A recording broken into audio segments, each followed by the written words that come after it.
Hey everybody, it's Emily at Arg Schooling, and welcome back to another episode of Homeschool Tidbits.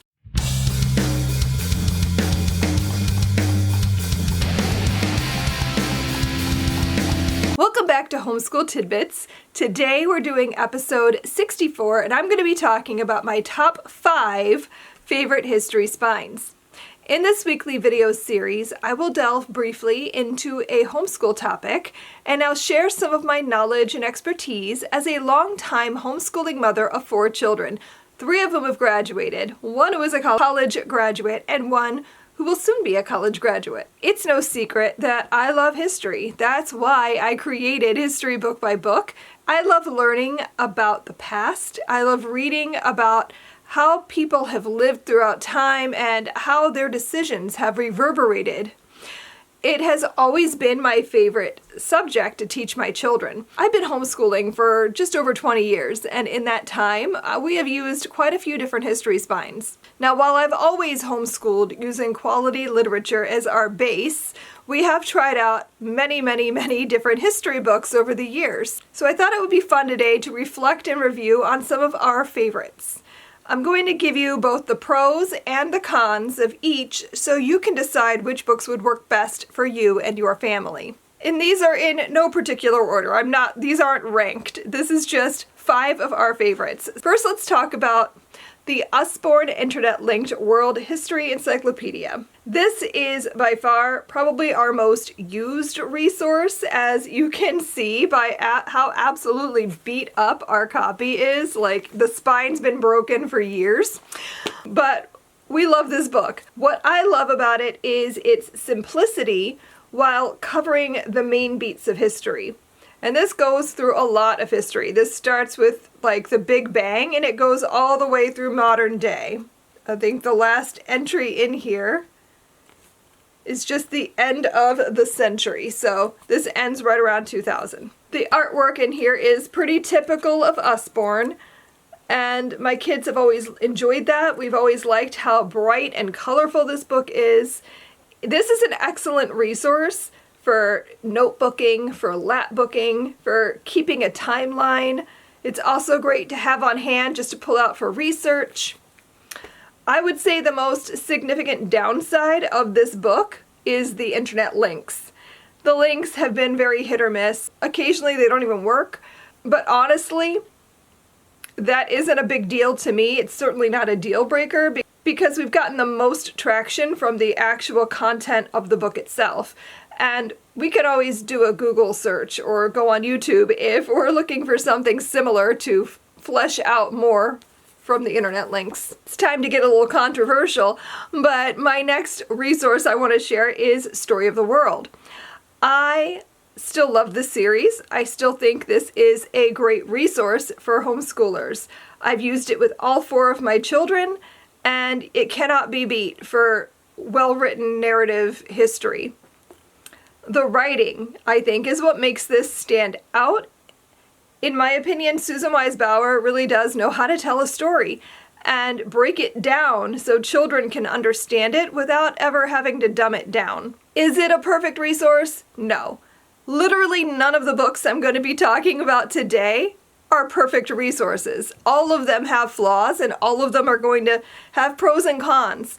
So if you're looking for that perfect resource, you'll never find it. Now, what makes this series controversial is this particular book, this first book, in which stories from the Bible do get covered alongside other mythologies. So there's stories in here about Abraham and Moses and Jesus, and they're taught right alongside other mythologies and histories from other cultures. I think these are important stories to know, and I'm not opposed to teaching them to my children in a secular manner. But if that's not your cup of tea, or you'd like to wait until your children are older, those chapters are easy to skip right over. The real downside to this series, I think, is that it is really Eurocentric. You will likely need to include other resources alongside it if you want to teach a more diverse history, which is something I've done when I've written Build Your Library levels. I've always tried to flesh them out. I always add more things to round out the history. The next resource I want to share about is one that is fairly new to us. This is the How to Survive Middle School series. We've used the U.S. history book, and we are currently reading through the world history book. So I've only used these with my youngest, who is currently 14. What I love about this series, though, is the big questions that they ask. Each chapter is broken down into bite-sized chunks, and each section always ends with questions to get you thinking deeper. They also use a lot of primary sources, often going along with those questions, to really get you thinking. And these aren't comprehension questions. These aren't the kind of questions you can easily find the answer in the chapter. These are questions that are presented to give you things to think about and discuss. They are big, chewy questions that make you stop and talk about what you're learning, and I love that. Depending on your needs, you could easily use these questions as just discussion starter or as essay questions. I also really appreciate that both of the history books include sections on how to study history like a historian and why studying history is necessary and important. There is a downside. It sounds perfect, but there are downsides to everything. But the downside to this book is that both of the history books, they're written in very crash course style, so they don't really go very deep into topics. So you're only going to spend a few pages on ancient Greece and ancient Rome, and so there's a lot of material that obviously is going to get left out. So I wouldn't say that these work as a standalone text. You definitely want to have other resources on hand to flesh it out into a more robust course. The next resource I want to talk about is A Different Mirror, A History of Multicultural America, and this is written by Ronald Takaki. This is by far my favorite U.S. history text. I've used both this adult version as well as the Young Readers edition, and while I prefer the adult text, both of them are of excellent quality. I love the diverse lens that the author uses to study American history. This is different from your standard U.S. history text. It's not about memorizing names and dates, but rather understanding U.S. history through the people who built it. So it's going to give you the perspective of immigrants, of African Americans, of indigenous people. The author takes a story that most of us think we know and flips it on its head, and I just love that. This is the kind of history text that I think is really important, particularly for American history, because it gives us so many different perspectives.